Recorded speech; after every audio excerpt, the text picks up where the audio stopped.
I'm in the process of building an 8-bit Superscalar out-of-order processor, and previously I've built up the register file prototype on breadboard. It only has 2 registers at the moment, and you can't really do anything interesting with just 2 registers. We need about 4 to 6 to do something more meaningful and something more interesting.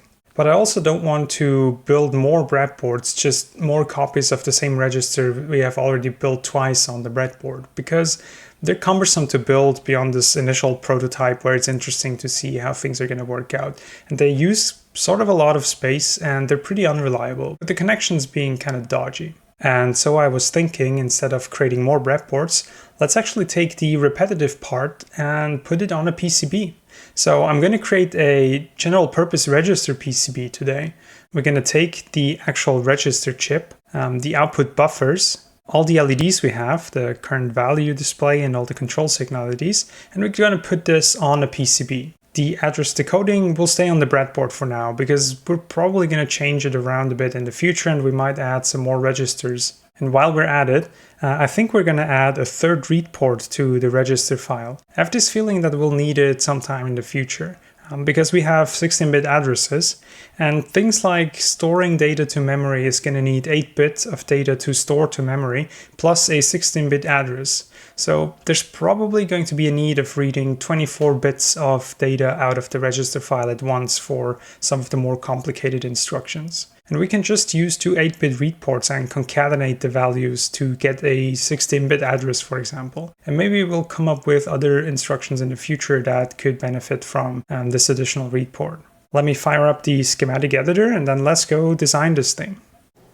So the plan for today is to transfer the circuit we've built on the register breadboards into the schematic, add another read port, and then do the board layout and have it manufactured. I've already opened the program counter that was the last PCB that we've built. We're going to use this as a template for some of the chips that we've used, LED sizes, and just the common components that we've been using. So let's start with the actual register chip. We have used a 74HC377 on the breadboards, and that's also the one that we've used for the program counter PCB, so we're just going to reuse this. Let me immediately hook up power and ground. So if you recall from the program counter PCB video, these 74HC377 chips, they have sort of a weird order of pins. And what we did for the program counter PCB is we sorted the bits of the actual program counter value in a way that allowed us to route the signals out from underneath the chip pretty easily. So I think what we're going to do is we're just going to copy this pattern here for the registers. All right, that's the same pattern hooked up. And then we'll have a clock net that we are going to feed from outside the PCB. And we have a write enable input. Next up, we need the buffers for the 3 read ports. These are 74HC541 chips on the breadboard, and we're just going to use the same ones here.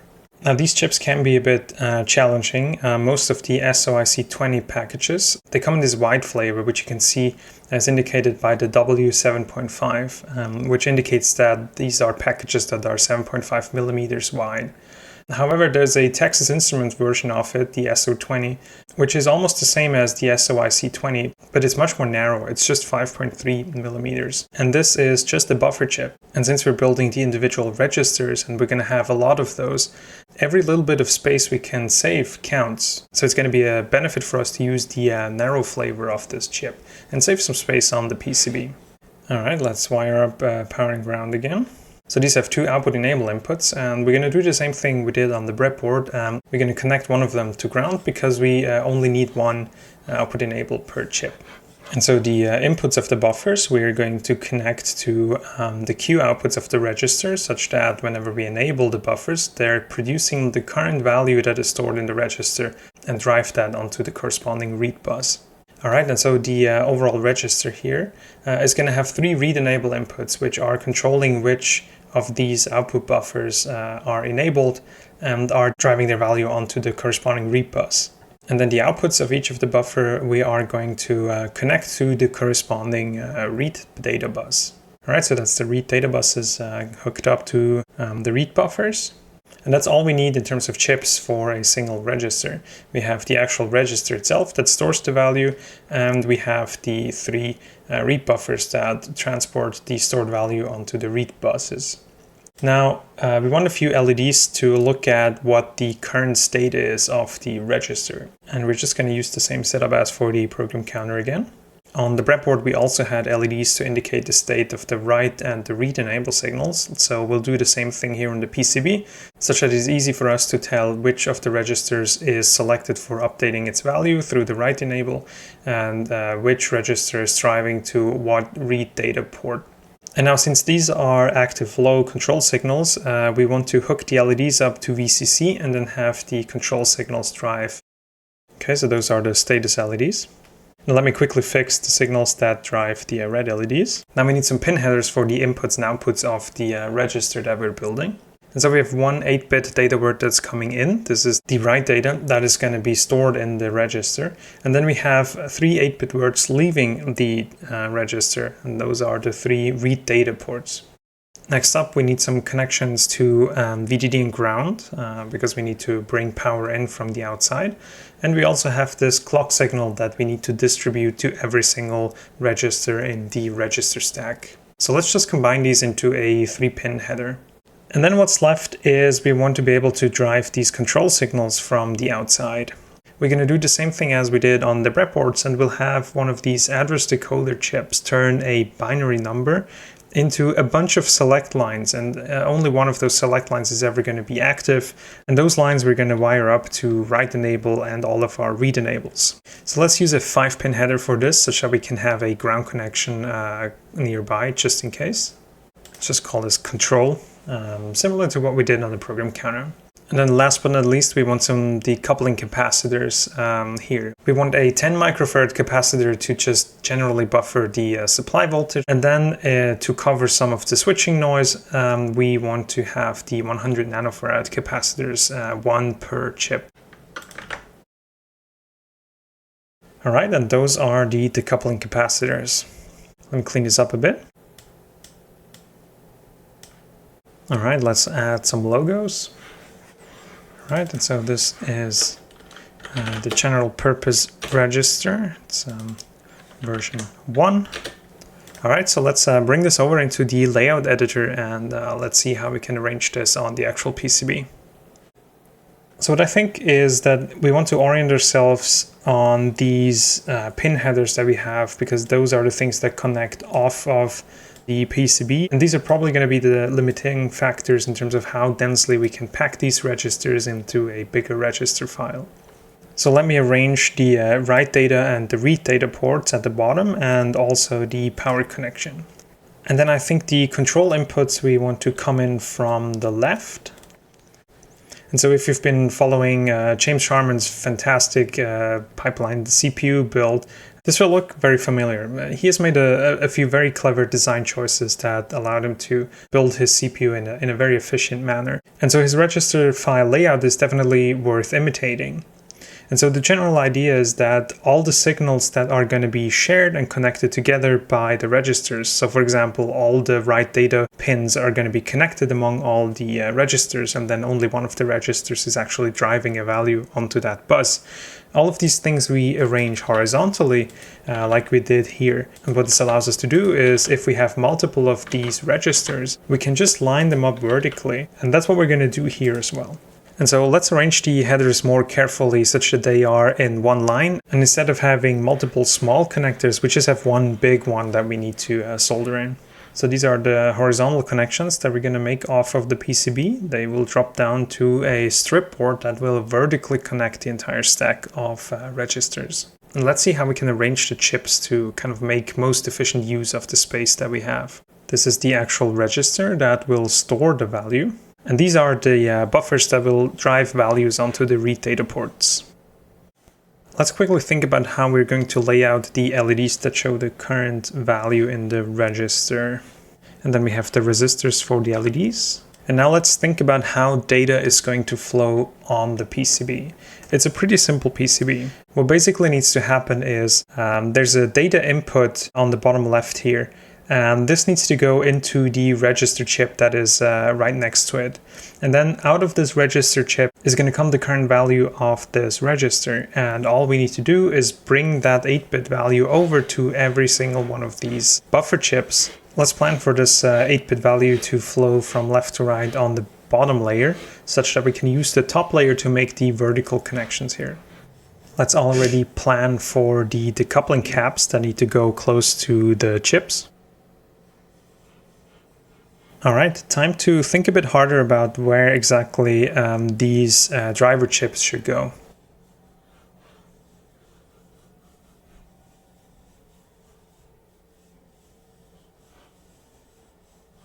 All right, this looks pretty good as a breakout pattern. All right, and now let's see how much we can pack two neighboring buffer chips together. All right, and this pattern should now be repeatable. Let's give this a try. And it all magically lines up and snaps into place. Let's do the same here. And again, all snaps into place. This looks pretty neat. All right, so there's our central bus running from left to right. And then here we have a nicely tightly packed arrangement of the output buffers, which is pretty nice.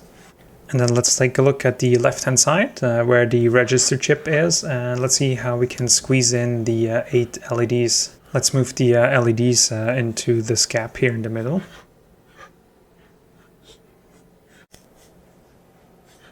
Let me pull this 8-bit bus all the way over to the left.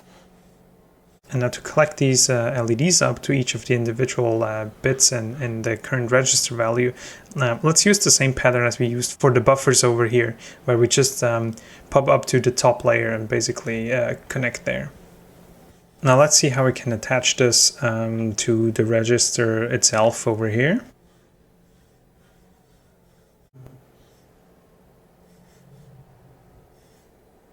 All right, so that's the bus hooked up.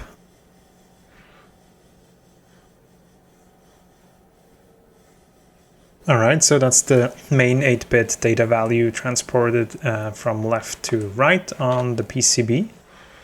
And now let me wire up the control signals. We still have these output enables on the read buffers here, and we have the clock enable on the register over here. Now let me move this pin header here more to the right. Now we still have these LEDs that we need to distribute on the PCB, and these are the control signal indicator LEDs.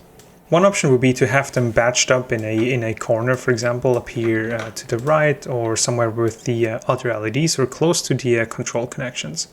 However, since we have a very distinct PCB layout here with the actual register on the left, and then the 3 read ports clearly discernible, I think it would be great to actually place the LEDs close to the chip and the header portion here that they interact with.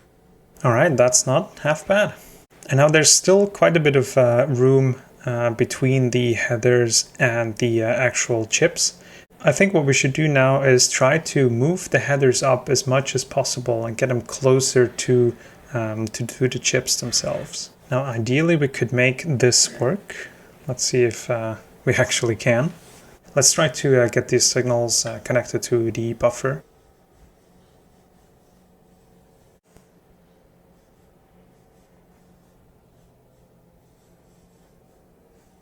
Alright, so that's the LEDs connected here, and also the data outputs of the buffers connected to the pin headers. Let's go and do the same thing on the left-hand side with the actual register chip.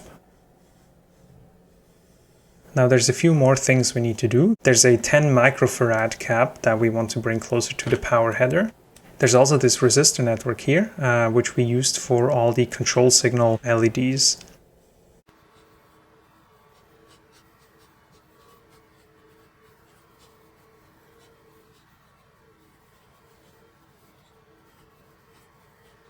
Alright, so that's our control signals connected up. There's still a clock wire that we need to hook up here. Then we have this decoupling cap here. Then we need to hook these LEDs up to the resistor network right above them. So let me actually add a board outline. And then we'll do the copper pores. We'll do the VDD on the top layer and the ground on the bottom layer. And that will connect most of the power pins. And then we'll make sure that these are all well connected.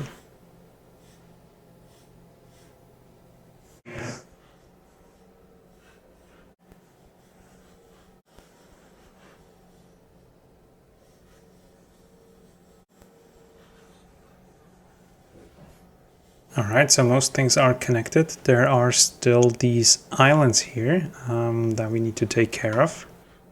Let's place the logos on the back of the PCB.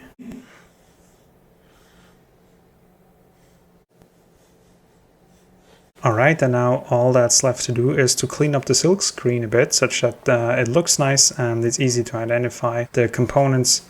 And some of these labels here, they're still outside the board, so we'll move all of this around and clean this up.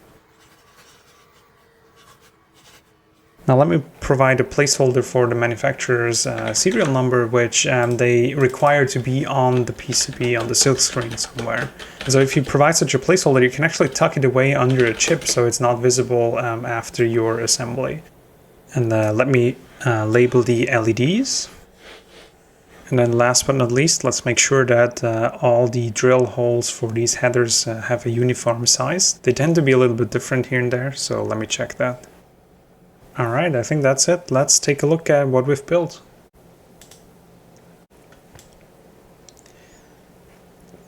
So the headers are going to go on the backside of the PCB, which is going to make this a little bit easier to work with, because we can just plug it into the back plane. And then what we end up with is a few control signals on the left to control the writing and the 3 read ports. We have all the data lines at the bottom together with the clock, ground, and VDD. And then we have red LEDs indicating the current state of the register, basically the value that's stored in there. And then we have LED indicators for the write and the 3 read ports. The board has a very nice layout, so it's not too tall, and it's just as wide as it needs to be in order to get all the signals it interacts with off the PCB. Alright, let me send this off for manufacturing.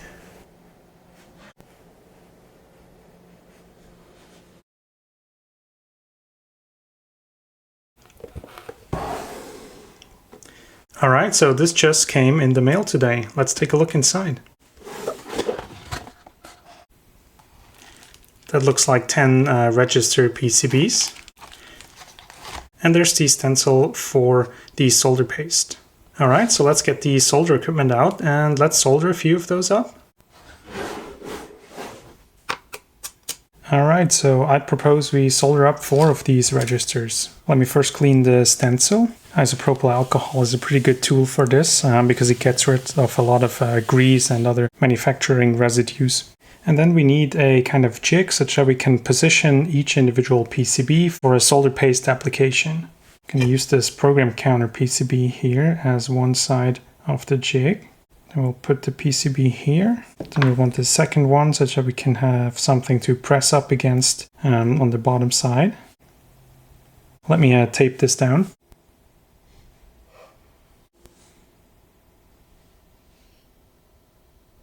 Alright, and then let's position the stencil. This is always just a little bit finicky till it aligns properly for the first time. And then we're going to tape this down at the top. Let's take a look with the microscope. I think that looks pretty good. So let me quickly clean that PCB in there with some more isopropyl alcohol such that the solder paste will have no problem adhering to the pads. Let me apply some solder paste. And then using a spatula, pull that across the surface such that it gets deposited into the openings. Let's have a look. Alright, this does look pretty good. Let me swap in the next PCB.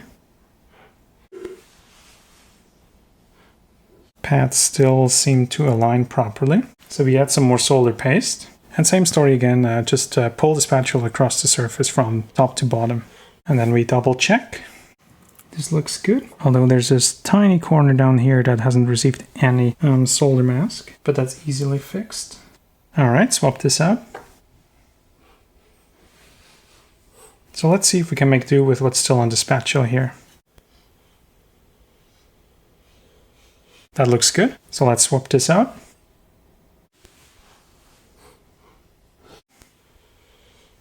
That did not quite work everywhere. There's some paste missing here and over here. That looks a lot better. All right, so let me take this out as well.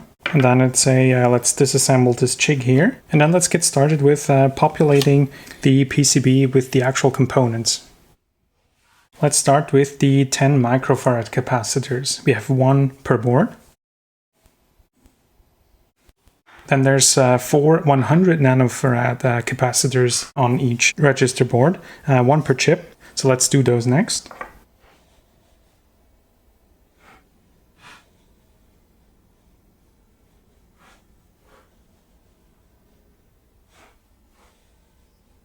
Next up, let me add the green LEDs. And again, with the LEDs, it is pretty worthwhile to check that the direction of the LED is correct. So as you can see, there's an arrow here on the back. And then there are also these green dots here at the front, which indicate which direction the logical current is going to flow. And so on our silk screen, we have the same arrows here, and we just follow those.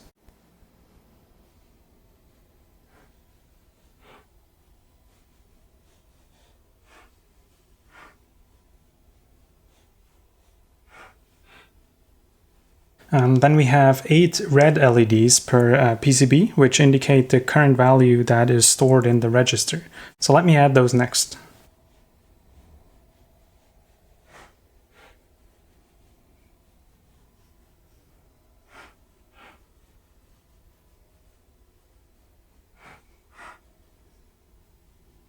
And then I think next up in the ladder of being annoying to position and to get right are the resistor arrays. So let me place those.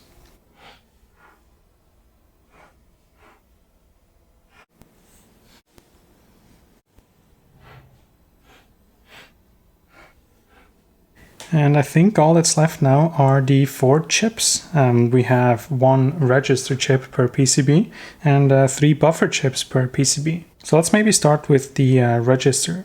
And then the only thing left are the 3 buffer chips per PCB.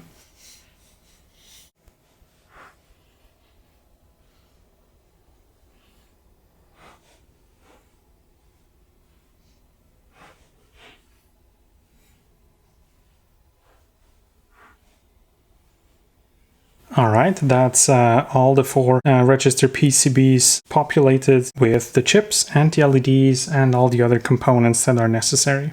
And so I think the only thing left to do now is to heat up the hot air gun and actually start the soldering process.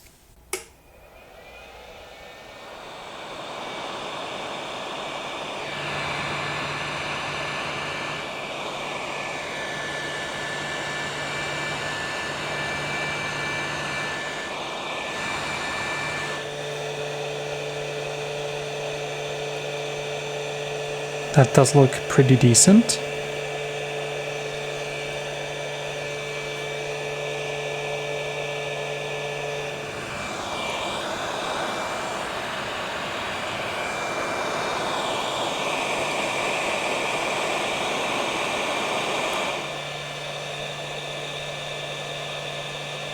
That looks pretty good. That's number 2 done.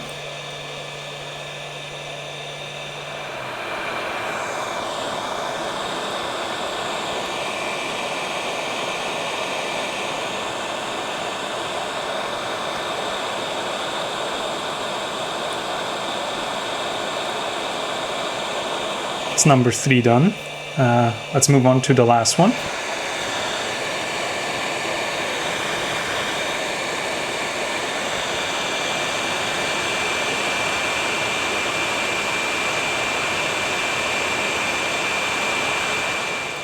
Alright, so that's number 4 done as well. And so what's left to do now is to add the pin headers here that actually make the connections for the write data and the read data buses and clock and ground and VDD. And over here, the connections for the control signals. Let me use James Sharman's trick again by just taking a stack of the PCB we're soldering and using that as basically a jig to hold the pin headers up. This makes it a lot easier to actually solder them vertically. Alright, let me tack on the ends first. And then onto the repetitive part.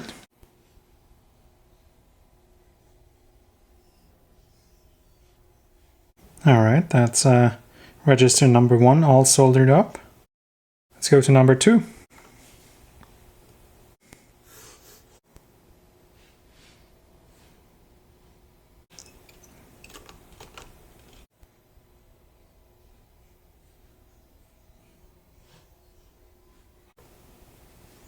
Number 3.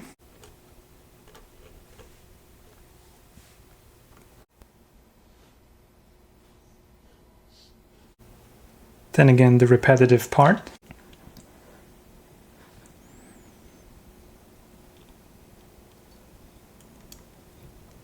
That is number 3 done.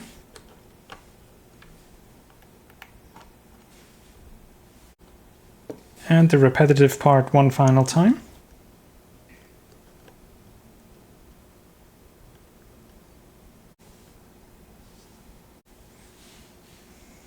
So these are our first 4 register PCBs. Let's see if they work. Alright, so these are the 4 registers we've built up, and these are the ones we want to test right now. I've also gone ahead and I've soldered up this kind of back plane for the registers. And all it is a strip board, which is basically just a PCB with vertical running copper tracks. And I basically soldered in these pin headers here such that we can plug in the GPRs. And previously we've soldered up and built this tester PCB here, which has 64 output channels and 64 input channels. And we can control this from a computer, so this is going to be very useful for testing here. So I think what we're going to do is we're going to plug in one of the registers into this back plane, because this gives us easy access to all the pins. We can just plug in cables here. And then we're going to wire this up to this tester and then actually use a Python script to check that the register is actually working the way we want it to work. So I think we'll want to have most of our connections come in from the top. So let me plug in a few wires such that we have easy access to them and we can plug them into the tester afterwards. Let me plug in one of the registers so we can actually see which pins up here correspond to which pins on the PCB. And then for the control signals here on the side, I'm going to use one of these simple connection PCBs here. Alright, let me use some colorful wires for the right data bus. Then this here is going to be RD1, RD2, and RD3. Alright, then we have also these control signals. I think we'll leave the ground unconnected because we have another ground connection here, so this is not really necessary for testing.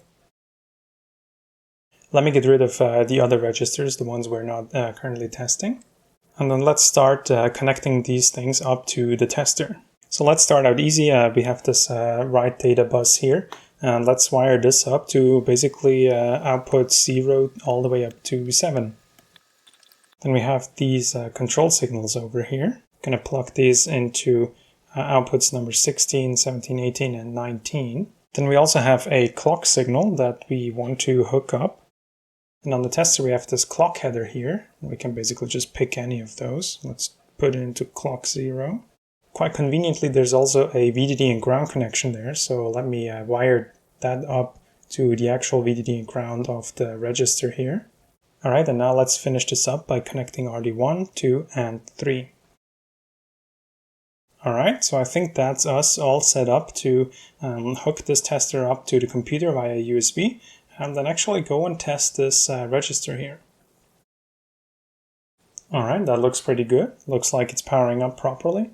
Let me switch over to the computer and actually write up a small script to test this thing. Alright, so let me open up the tester script that we've written the last time we were working on the tester PCB. Okay, this looks familiar. This is our tester class. And then down here was where we actually did the testing for the 4-bit multiplier. I think we can just get rid of most of this because we're not going to use the specific pattern here. And we also won't need this print blocks and format bits function up here anymore. And while we're here, instead of having an assert here at the bottom, let's actually do a more pretty printout that tells us if we were successful or not, instead of just doing the Python crash thing. Let's see if this still works and just doesn't do anything and just prints the success message, because we shouldn't have any mismatches from not doing any tests. All right, great. That seems to be working. Pretty cool. Let me also format the script. So I think as a first step, we want to write a 0 to the register to kind of reset it, and then basically check if the reset works properly. So let's try to do that. I'm going to use some prints to actually show in the terminal when we run the script what we're actually trying to do, so it's easier to understand what's going on. And so I think what we want to have is a apply inputs function, which takes basically any of the inputs we might want to apply as arguments, and then it just applies them to the register. So let's write this up. So basically, we take all the inputs that the register has, write data, and then the 4 control signals as arguments to this function. And so now let's actually assemble the control signals to apply to the register from these flags and values we get here. So we've used this trick before. We are inverting the control signals because they are active low on the PCB. But I think here we want to say write enable equals true if we want to have the write enable be active. And so we invert this so it's active low, and then we end it with a 1 to make sure that whatever we pass in here, the Boolean or an integer, we actually get a single bit value. And then we shift it up to the correct location. So let's actually write this to the tester so it applies it as an output, and it applies it to the GPR inputs. So we start with 8 bytes. So we start with 8 0 bytes because we have 8 8-bit words that we can configure. And then we're going to set the correct bytes in here. And so the actual write data we hooked up to output 0 to 7. So that was the very first kind of group of 8 pins on the pin header. And then the control signals are starting at output 16, which is in the byte number 2. And then I think we also want to print this to the terminal so it's easy for us to see what we're doing. And so I think this should actually allow us to run the script already, and this apply inputs thing here should basically apply a 0 to the write data port of the register, and it should activate the write enable signal. So when we run this script, we should actually see the write enable LED go on because we're trying to write to the register. Let's see if that's the case.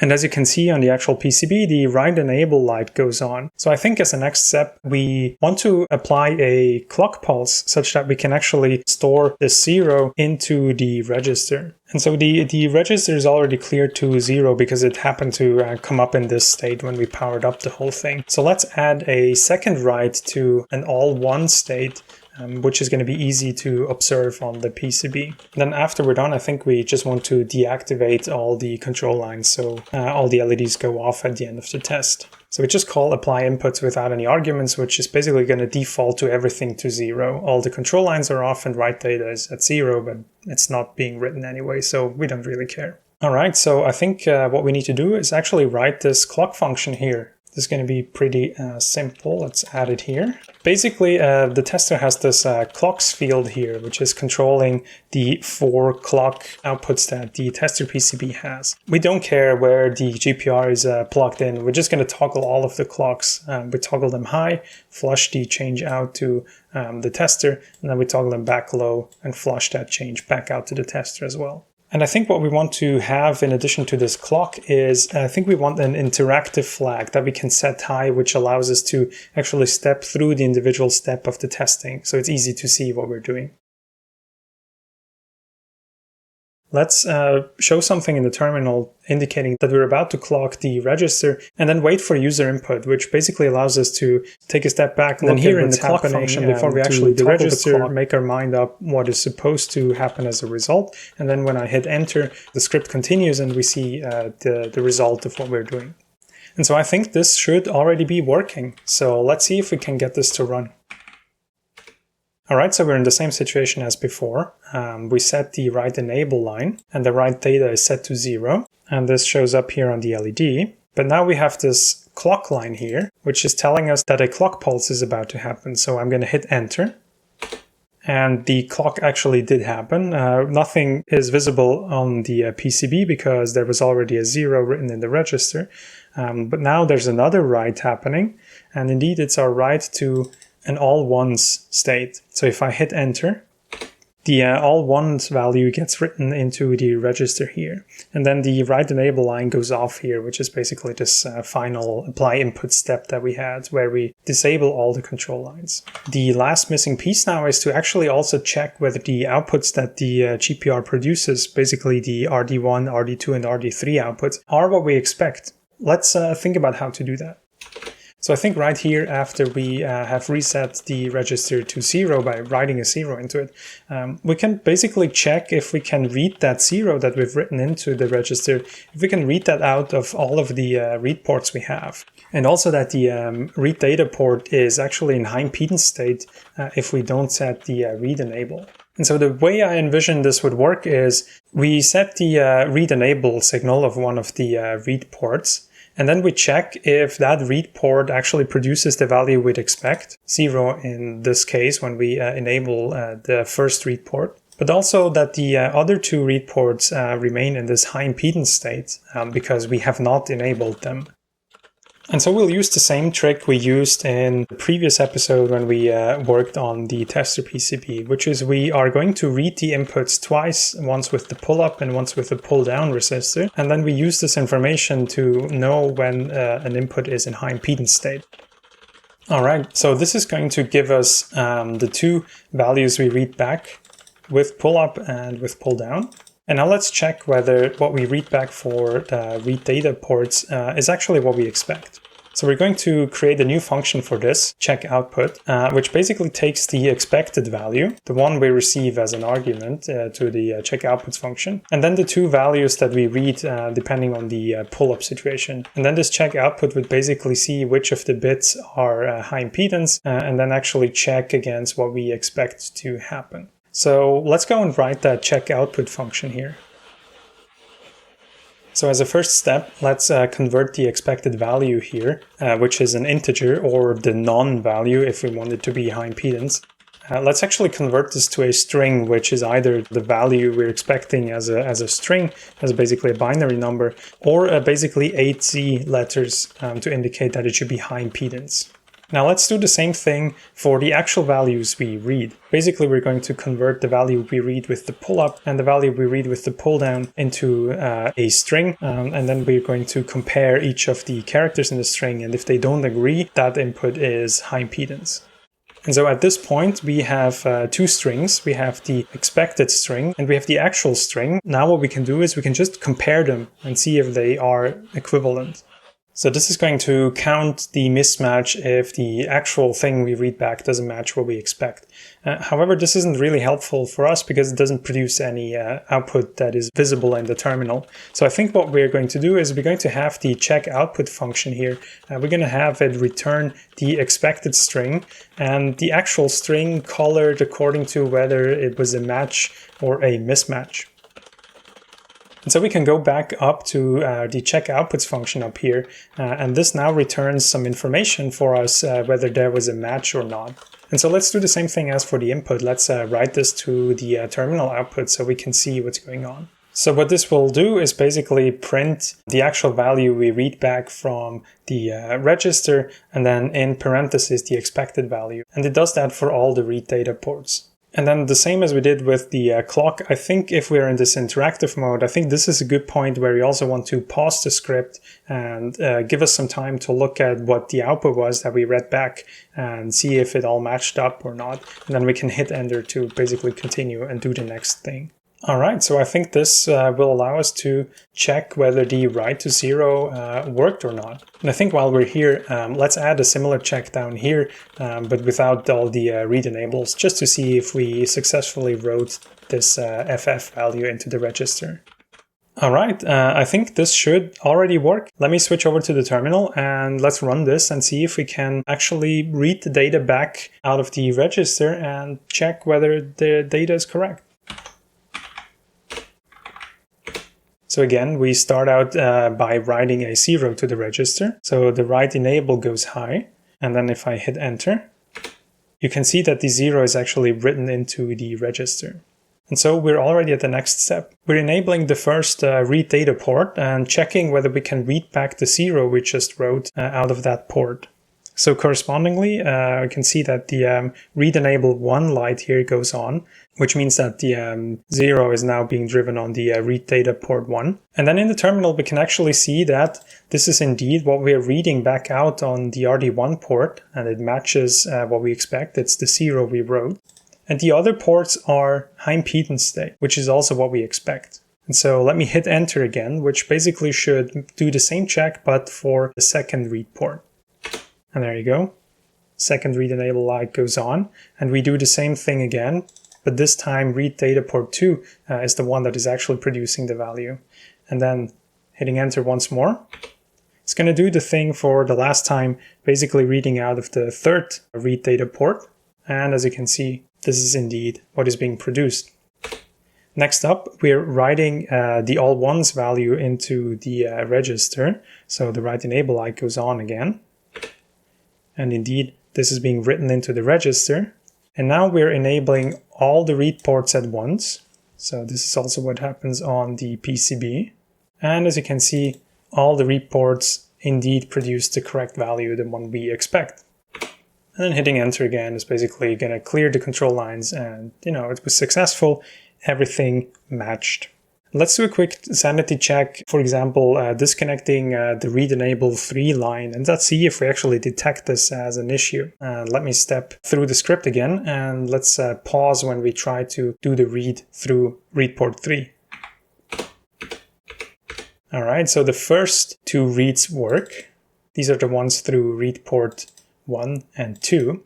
But then we're trying to do the read through read port 3, and as you can see, we expect the all zeros value, which is what we wrote into the register, but we get an all Z value back. It's basically still in high impedance state.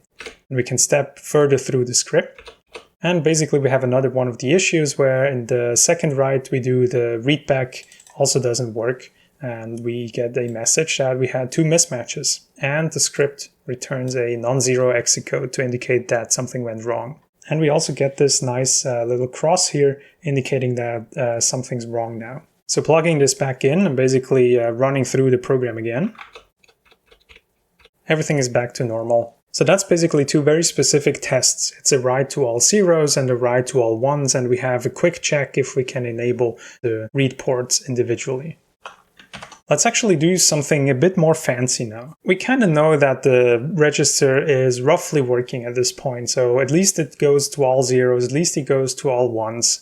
We have no idea if all the output pins of the register chip are all shorted, and basically it just works because we're writing all zeros and all ones and not a different pattern. So let's do something a bit more fancy. Let's try to do a golden model check. So what we're going to do is we're going to write a function which looks at the inputs to the register and then computes what the expected output of the register is for those inputs. And then it basically does the check automatically, so we ourselves don't need to think about what the RD1, RD2, and RD3 outputs are, because if we enable one of the read data ports, we expect to see the value that is currently stored in a register. And so we can have a golden model, a function that basically knows about this and actually does this check for us. So let's try to code that up. And so basically what we want to do first is just apply the inputs as we did before. And then we toggle the clock. And now the golden model needs to keep track of what we expect the register to produce as an output. So if write enable was set, we basically expect the register to produce the value that we've just written into it. But if write enable is turned off, we expect the register to produce whatever the last value was that we wrote into it. And so I think what we want is a global variable that tracks what the current stored value in the register is supposed to be. If write enable is true, we're actually storing something into the register. We're updating this stored data global variable, and we're setting it to whatever we're writing into the register. And so at this point here, we have this stored data variable, which contains exactly what we expect to be in the register at this point. And so all that's left to do is actually check the outputs. And if an output is enabled, we expect it to produce the stored data. And if it's disabled, we expect the output to be in high impedance mode. Let me add a comment here. All right, so let's actually make use of this function now.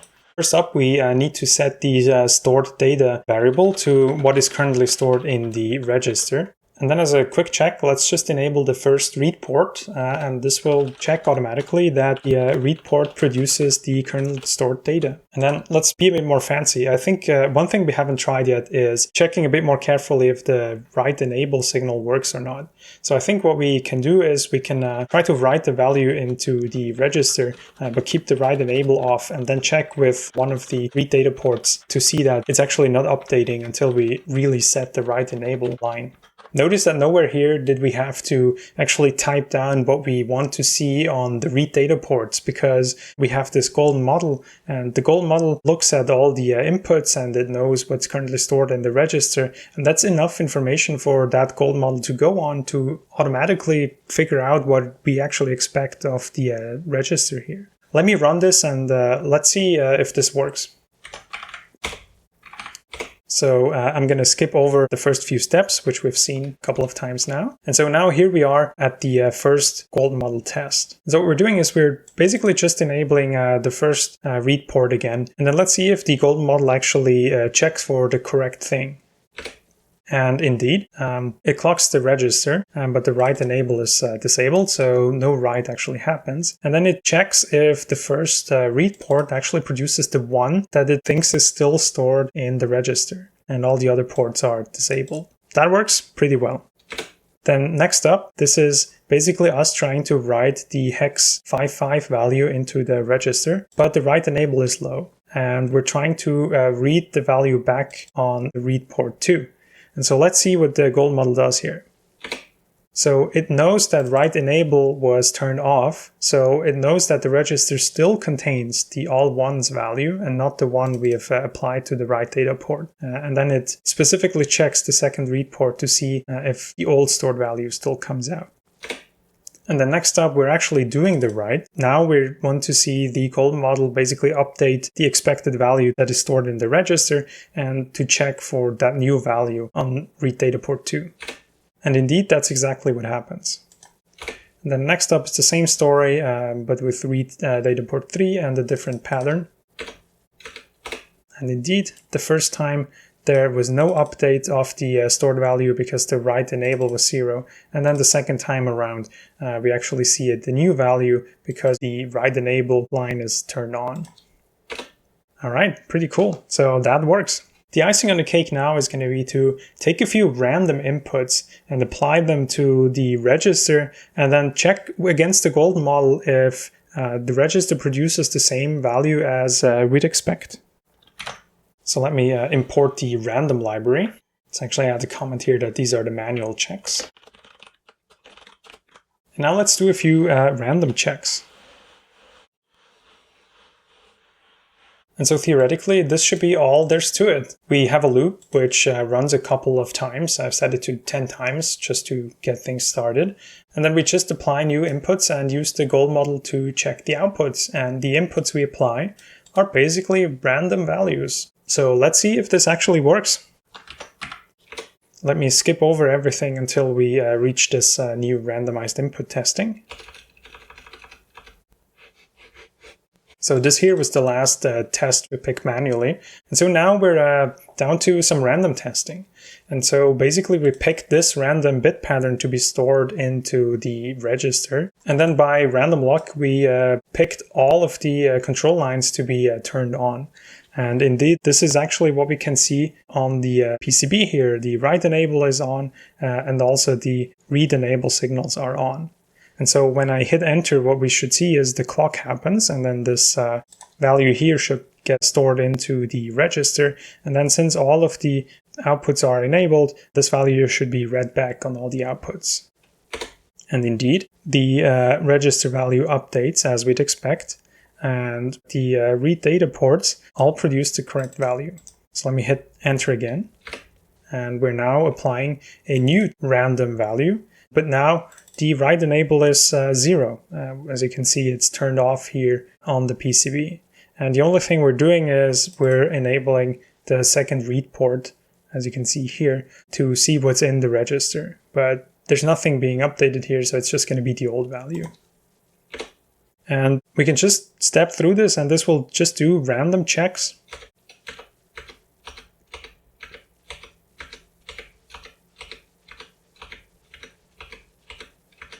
Sometimes the write is enabled, sometimes it's disabled. On average, it's a 50-50 chance. And the same for all the read ports. They have a 50-50 chance of being enabled or not. And as you can see, everything matched. So the register seems to be doing what we expect it to do. And I think just for aesthetics, as a final thing, let's write the 0 value into the register such that all the LEDs turn off. Now, the power of this randomized testing against the gold model is that there is no additional effort on our side to do more testing. So instead of 10 checks, let's do 250. And let's disable that interactive mode so we don't have to hit enter all the time. And because we have a pretty tester PCB, let's also use the blue circle on there to indicate the progress here. So this should basically fill up the LED circle as we run through the test. Let's see if this works. Okay, we should see the LED circle start to fill up here, and we should see a whole lot of activity here on the LEDs. Cool. This is pretty awesome. So we're basically running through a whole bunch of test inputs, a few directed ones, which we've carefully picked ourselves, and then 250 are just random checks that a random number generator came up with. And indeed, all 250 plus were correct, and the register PCB seems to be doing exactly what we expect it to do. And we can make the test longer if we want to. Let's do 4 times more inputs, 1,000 inputs.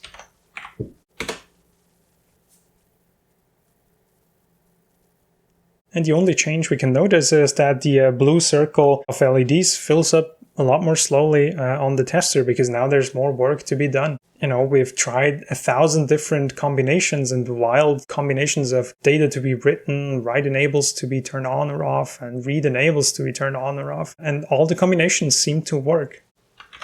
And so this is really the power of having a golden model, where we have a software model in some sense of the underlying hardware that we have. And we just pick a few random inputs and run those random inputs through the actual hardware and the golden model. And we check what comes out the other side if both agree. And if they disagree, something's wrong. And since the golden model is really simple to write, remember it's just we check the write enable, and if it's on, we update the stored value variable. It's very likely that when we see a mismatch, that it's actually the hardware at fault and not the golden model. And so this is a recurring theme in hardware engineering in general. You try to come up with descriptions of what the hardware does that are very simple to write and are simple for humans to quickly verify and get correct. And then you build the hardware where all the intricacies are about high impedance buses and all these weird tricks we play with logic optimizations and whatnot. And then you're just checking that the thing you've built in hardware, where all these details have gone into it, still retains the same behavior as this very simple model that you've described at some point. So this is pretty good. I think we can declare this register here as working. So let me pop this out and let's plug in a different register and let's see if that works as well. Let's give it a try.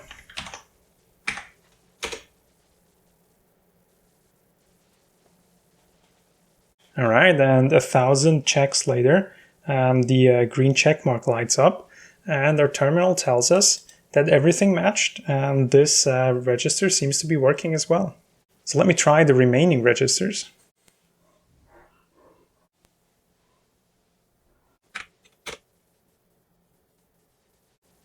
Seems to check out.